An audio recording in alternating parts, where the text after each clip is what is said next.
It's showtime. Hey everyone, Django Fett here. So 2019 is over, so it's time to start doing a bunch of lists, starting with my top 5 games of 2019. So before I start, I have to give this disclaimer that this is my personal list of games that I enjoyed playing this year, with a few that are a year old to a few years old. So if your game is not on this list, then it's not on the list. This is my list. So if you want to create your own, do it at your own peril. So here is a couple of games that didn't quite make the list, and I'll just list off in no particular order.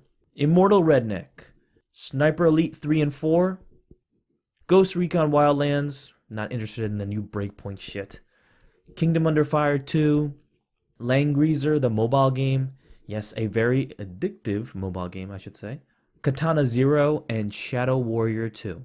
Okay, so let's get into my top 5 of 2019. Starting in at number 5 is Borderlands 3. The king of looter shooters is back with this amazing sequel, making collecting awesome badass weapons the best it's ever been, with an amazing and highly addictive gameplay loop.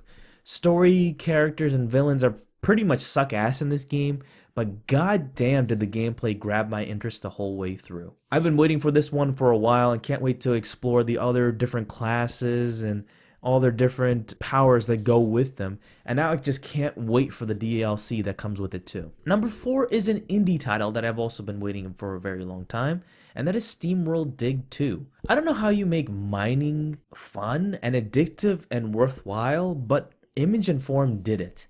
I loved the first game, and the second game brought even more to the table, with more levels to dig through, more gems to collect, more upgrades, and a great soundtrack. I just can't wait to replay this game a third time now, and can't wait for a third game too.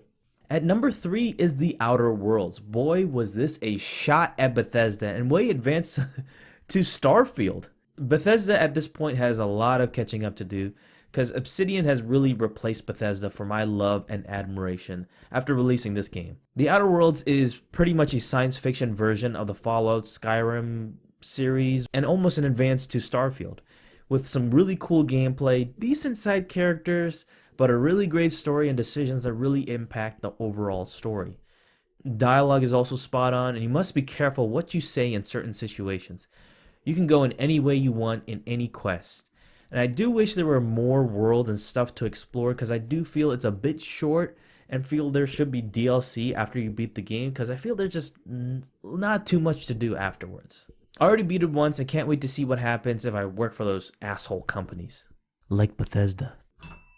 Coming in number 2 is a game that was highly anticipated and thought it would be good, but not this good. But it's Star Wars Jedi Fallen Order. Man, did EA correction? Did Respawn do an amazing job with the license, unlike the lies of fucking EA behind their backs. But it seems like EA let them have their creative freedom over the Star Wars license and the game itself. The game is very Dark Souls light with excellent and better combat that makes you feel like a badass Jedi. And I thought it would be like Force Unleashed and the Jedi Outcast games, but no, it's its own thing. And feel it's a great start to what EA and Disney should have done from the start with the license, unlike the Battlefront series. The story is okay, and it does have plot conveniences and problems, but overall great gameplay, amazing graphics, comes together to really make the experience wonderful. And I cannot wait to replay this game for a second time now, and if you guys are really interested in a review in the future for this game, let me know in the comments section, and depending on how many comments I get, I may fulfill that. And finally, my game of the year is actually expansion DLC for a game that I loved last year, and that is Monster Hunter World Iceborn. This expansion is a whole nother experience in itself, and it's practically a whole other game. Adding more features to better the gameplay, and adding a new Master Rank mode that adds a whole new dimension to the game. Plus, they added a new story, new monsters, new armor and weapons to add upon hundreds of hours more, plus ongoing DLC, much like last year's game, to keep you engaged and wanting to play it more and more. This is how you do DLC, and this is how you do expansion DLC. I'm looking at you, Fat Shark, with that shit ass excuse with Winds of Magic DLC. But man, I will keep playing this for a while longer now, and don't be surprised if this game actually ends up being my game of the year for next year as well.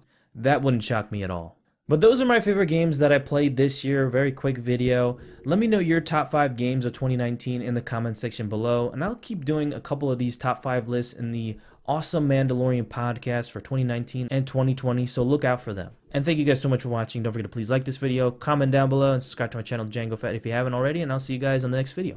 Peace.